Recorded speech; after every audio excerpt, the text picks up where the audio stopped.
In today's You Ask, I Answer, Ben asks, predictive analytics seems like a big topic. What kinds do you work with most or find work best?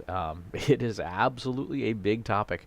And I think it's probably important we should define what predictive analytics means. In this case, we are using analytics data to feed statistical algorithms to predict whether something will happen or not. And the statistics part is important because predictive analytics, in many ways, when you boil it down to statistics, it is the probability that something is or is not going to happen. And so that's, when you take away all the fancy industry buzzwords, it is just math. It is statistics, and it is using those statistics to assign probabilities to outcomes. Which means that when you think about it, you've been doing a type of predictive analytics for a really long time. You've been consuming predictive analytics for your entire adult lifetime. Every time you check the weather, you are using predictive analytics. Now, whether the analytics are any good or not is a secondary question, but that's a case of when is something likely to happen. Predictive analytics falls into two buckets. There are two general kinds of predictive analytics that you would use, that we would all use in marketing, in business, and those two buckets are scoring and forecasting. Scoring is when you use all these systems and software and stuff to build a model to understand as best as possible why something happened. So, probably the most common example of this is credit scoring. What constitutes someone being a credit risk versus what constitutes someone being the sort of person you would want to lend money to. And so we would use statistics and math to take a whole bunch of variables and try to find a pattern that says these combination of things generally mean someone is a good risk. These combination of things mean something is a bad risk. Now, the most common technique, and probably the one that if you've ever taken a statistics course in college or university, the most common model is called multiple linear regression, which is literally ancient. It is as old as statistics themselves, like thousands of years old. And you can get more and more complex based on that. The goal of scoring is to answer the question, what caused this, right? What caused this person to be a good credit risk or a bad credit risk? What caused this tax return to be fraudulent or not fraudulent? And secondarily, you would use this data to then predict, is this likely to happen? So when you fill out a form online, we see this a lot with more advanced CRMs. Is this lead likely to become an opportunity? Is that opportunity likely to close? So what are the characteristics so that we can predict as early as possible, yes, invest your time in this here, don't invest your time there.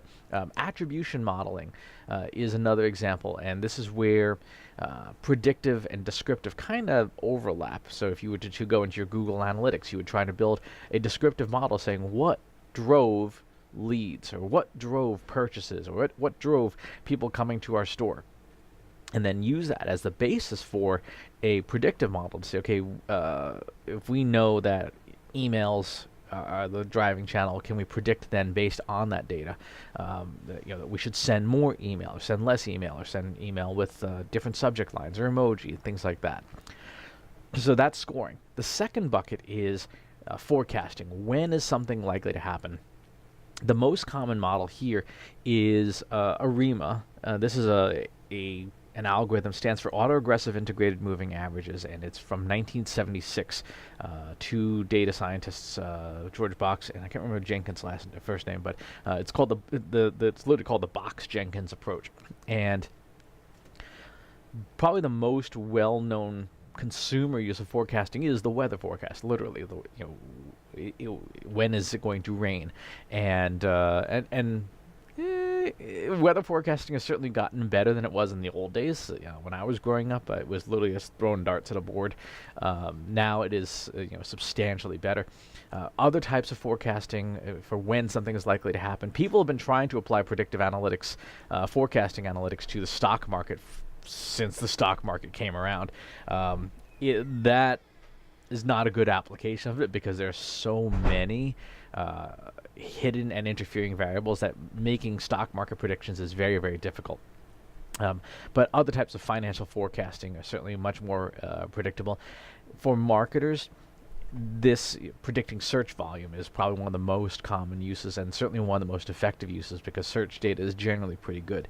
You can forecast on any time series data, so you can forecast on social media data, you can forecast on email data, you can forecast on your Google Analytics data, your marketing automation data, your sales CRM data.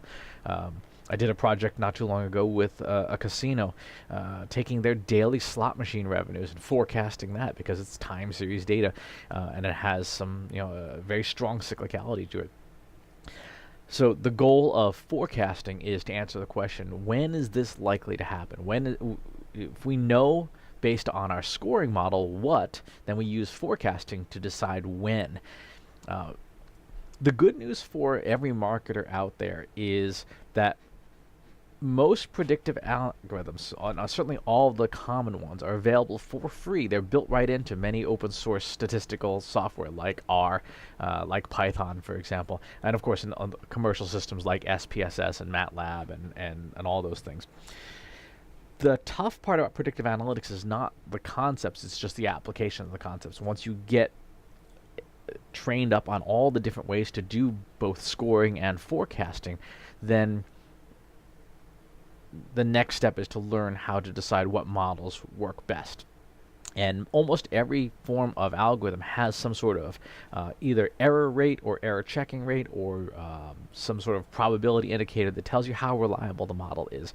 And that's what really separates good from bad when it comes to predictive analytics, is if there's no expression of confidence interval or probability or error rate, then it's not very good. I would be very cautious of any vendor that says this is the prediction without providing some kind of error rate. Maybe not, like a calorie label on a food, but it's certainly the ability to explain this is the error rate or the p-value or something like that. At least for software and services that go to fellow data scientists. Now, if you're selling to a business user, maybe the error rate could potentially just confuse people. But at the very least, the vendor should be able to answer, like, this is the likely error rate for this forecast. In terms of where to get started, if you wanted to get started learning this, pick up a statistics book, because that is the foundation of predictive analytics. So pick up Statistics for Dummies and go through it, or pick up R for Dummies, the book about the statistical programming language, because that will help you learn the concepts of statistics as you learn to apply them with the programming language. So Ben, great question, complex question. We have a webinar that you can attend on predictive analytics coming up soon. Put a link in the notes here, and it'll be available on demand afterwards. But that's a much deeper dive into this topic, and looking forward to talking about more of this. If predictive analytics is of interest to you and you want to do it for your company, my company, Brain Trust Insights, does that, and happy to have a conversation about how we can help. Thanks for watching. As always, subscribe to the YouTube channel and the email newsletter, and I'll talk to you soon.